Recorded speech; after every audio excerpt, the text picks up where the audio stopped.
Bonjour à tous.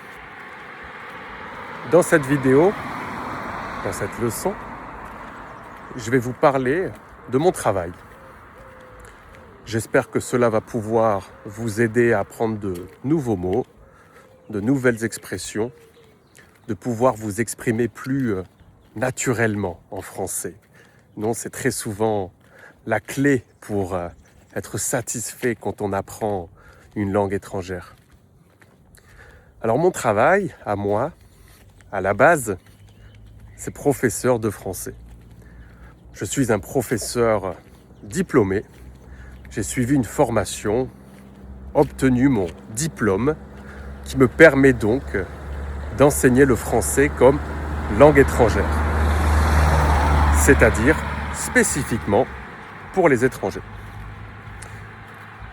En plus de tout cela, je suis aussi spécialisé dans les examens officiels de français et donc je suis habilité comme évaluateur officiel dans quasiment tous les diplômes qui existent en français langue étrangère. Pour être habilité, on suit des formations avec bien évidemment du contenu pédagogique, des examens qui nous permettent de savoir est-ce que l'on est capable d'évaluer précisément des candidats à un examen officiel. Et donc ça, c'est un travail qui est incroyablement gratifiant, puisque à French School TV, on aide chaque année des milliers d'étudiants, des milliers de candidats aux examens officiels à pouvoir développer leurs compétences, à pouvoir obtenir le sésame.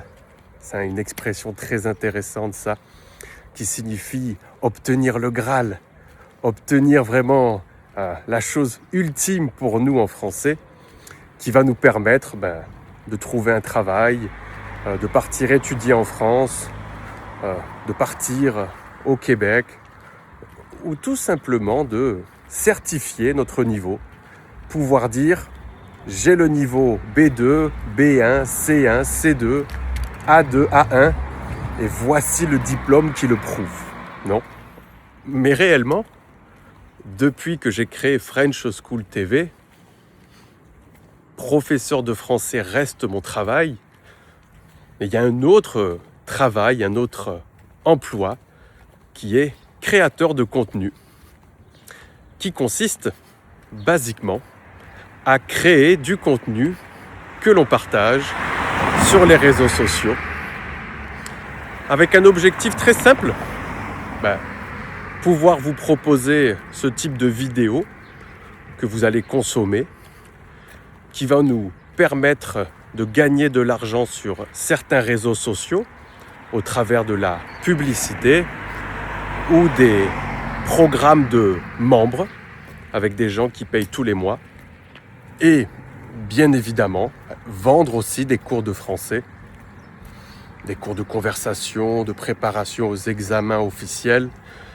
J'en passe et des meilleurs.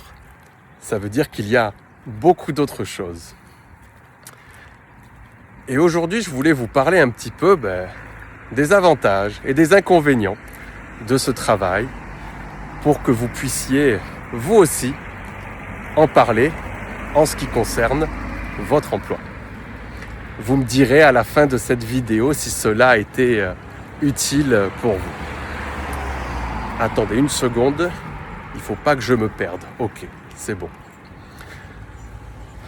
Alors la création de contenu, vous devez premièrement savoir, et c'est très important, que c'est moi qui crée tout le contenu et qui me charge de tout le contenu de French School TV.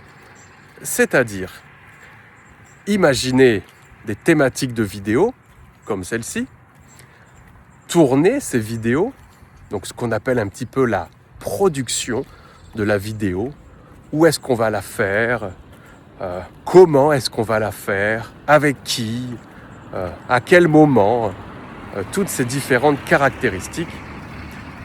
Également l'édition des vidéos, ce qui souvent prend beaucoup plus de temps que le reste, c'est très souvent l'édition de la vidéo qui est le plus compliqué. Donc une fois qu'elle est tournée, comment l'organiser pour qu'elle soit agréable pour vous. Et ensuite, bien sûr, tout ce qui est partage de ces vidéos. Donc, où est-ce qu'on les partage? À quel moment? Qu'est-ce que l'on met dans la description de ces vidéos? Quel jour? J'en passe et des meilleurs. Maintenant, vous la connaissez. J'ai déjà essayé de collaborer avec d'autres personnes pour m'aider dans toutes ces différentes caractéristiques. Malheureusement, je n'ai jamais trouvé des personnes qui réellement pouvaient m'apporter ce qui est le plus précieux pour moi, et c'est le gain de temps. Ne pas perdre de temps, pouvoir gagner du temps pour le passer avec mes amis, la famille, ou tout simplement pour moi, tout seul, pour me reposer. Alors cela ne veut pas dire que dans le futur, je ne chercherai pas d'autres personnes pour m'aider. C'est juste qu'actuellement, je n'ai pas réussi à trouver ça. Autre expression, attention, je ne ferme pas la porte à d'autres opportunités ou d'autres collaborations dans le futur. Ne pas fermer la porte, ça veut dire laisser des opportunités, être ouvert à de nouvelles opportunités. Alors en ce qui concerne les avantages d'être créateur de contenu, la première, et qui est la plus importante pour moi, c'est vraiment la liberté de pouvoir faire ce que je veux dans mon travail. Et on peut considérer ça comme un luxe, vraiment. Non, c'est moi qui décide ce que je fais, si je continue à le faire, si j'arrête, si je change la méthodologie. Donc ça, c'est vraiment un avantage principal. Le deuxième avantage pour moi, c'est que j'adore créer du contenu. Sans le savoir, je suis plutôt doué. J'ai un don, certaines habilités pour pouvoir le faire. Donc ça encore, c'est une chance. Tiens, dites-moi un petit peu dans les commentaires, est-ce que vous avez un don dans votre travail ou pas vraiment? Ce n'est pas toujours obligatoire. On peut très bien faire son travail sans être doué ou avoir une vocation pour ce travail. De plus, être créateur de contenu, réellement, ça me donne la possibilité de pouvoir réaliser mon travail où je veux et quasiment quand je veux. Prenez cette vidéo par exemple. Il est quelle heure? Il est 9h30 du soir. Je suis au bord de la mer, dans une petite semaine de vacances. Je suis en train de me promener et j'en profite pour créer du contenu parce que j'ai une idée qui est apparue dans ma tête. Donc ça, ce sont vraiment énormément d'avantages, mais il y en a plus encore. Être créateur de contenu, quand on a du succès, ça permet de bien vivre. Moi, je suis très content du salaire que j'arrive à me payer avec ce contenu et en vendant des cours de français. Donc, quand on arrive à, expression, attention, allier l'utile à l'agréable, ça veut dire quelque chose qui est utile pour les autres ou pour moi et qui en plus est agréable à faire, que demander de plus? C'est impossible, non? Donc tout ça, ce sont vraiment des avantages qui font que pour moi, la création de contenu et être créateur de contenu, parce que je ne me considère pas comme un influenceur, plutôt un créateur de contenu. Pour moi, un influenceur, c'est quelqu'un qui va uniquement travailler avec des marques, alors que le créateur de contenu, il crée du contenu pour ensuite pouvoir vendre des services ou des produits, tout simplement. Mais il y a aussi beaucoup d'inconvénients à être créateur de contenu. Et je vais vous les présenter maintenant. Le premier inconvénient est en relation avec un avantage que j'ai donné précédemment. Et c'est le temps. Créer du contenu sur les réseaux sociaux, ça demande une organisation incroyable pour ne pas perdre de temps. Beaucoup de fois, ça m'arrive de réfléchir à un contenu, à une vidéo, à un cours complet et de travailler dessus pendant 1 mois ou 2 mois pour finalement me dire à la fin que non, ça va pas fonctionner, ce n'est pas comme je veux, ou tout simplement peut-être que j'ai pas les compétences ou le temps nécessaire pour pouvoir développer ce type de contenu. Ça demande donc une organisation, attention, expression, sans faille. Sans faille, ou on pourrait dire aussi une organisation comme du papier à musique. Donc sans faille ou comme du papier à musique, ça veut dire parfait. Vraiment super bien organisé et délivré. Un autre inconvénient, qui est un inconvénient très important aussi, c'est le stress. Un petit peu comme un artiste, un musicien qui va sortir un titre ou un album qui fonctionne et donc il sera très attendu lors de son 2e album ou de son prochain titre et on se doit de performer. On doit avoir des vues, des likes, des clics, des commentaires. Et en fait, c'est pas toujours un grand succès. Si vous suivez French School TV, vous pouvez voir que l'on a des vidéos avec des millions de vues, des centaines de milliers de likes. Mais peut-être que la vidéo juste après celle-ci, elle a 100 likes, très peu de vues, très peu de commentaires. Et donc il faut vraiment apprendre à gérer un petit peu cette fluctuation et essayer de pas trop se mettre la pression.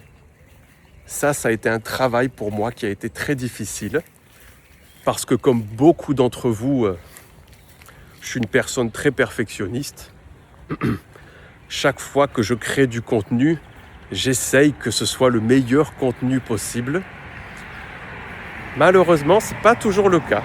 Et donc, c'est un apprentissage de tous les jours, notamment parce que dans mon domaine d'activité, dans mon secteur d'activité, il y a toujours énormément de nouveautés, beaucoup d'évolutions.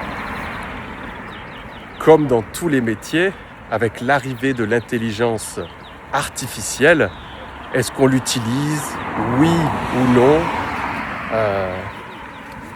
Quelles sont les limites à ne pas franchir avec ce type de contenu, par exemple? Et donc, il faut toujours suivre les nouveautés sur tous les réseaux sociaux, toutes les nouvelles fonctions, tous les nouveaux types de contenus que l'on doit créer. De plus, moi, je suis vraiment une personne, comme j'ai dit avant, qui adore mon travail et je crée énormément de contenu. Pour vous donner une idée, en 1 mois, en général, on partage entre 80 et 150 contenus chaque mois, toute l'année, tous les ans, depuis le début. Donc c'est un travail qui est très fatigant, stressant, éreintant. Ça veut dire que ça nous vide d'énergie. Voilà un petit peu les avantages et les inconvénients d'être créateur de contenu. Alors il faut vraiment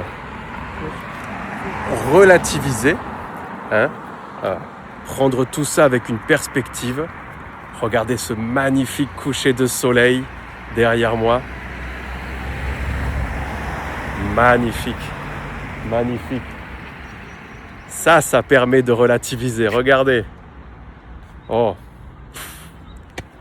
la vie est belle. Dites-moi dans les commentaires quels sont les mots et les différentes expressions que vous avez appris aujourd'hui. Est-ce que vous êtes capable, dans les commentaires, de me partager les avantages et les inconvénients de votre profession en réutilisant ce que je vous ai dit aujourd'hui?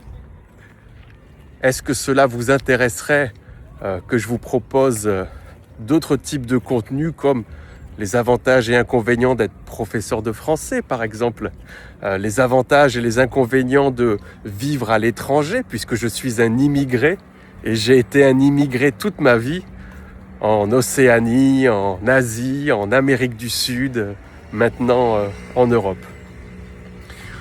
Je vous laisse ici d'autres types de contenus. Vous pouvez devenir abonné de French School TV juste là, devenir membre avec un programme super intéressant qui comporte beaucoup de bénéfices ici. Merci à tous de nous avoir écoutés, suivis. N'oubliez pas de mettre un j'aime et de vous abonner. Pour les créateurs de contenu comme moi et les autres que vous suivez, ça peut vous paraître insignifiant, mais c'est très important. Regardez-moi cette vue avec tous les palmiers derrière. Salut tout le monde, grosse bise. À la prochaine.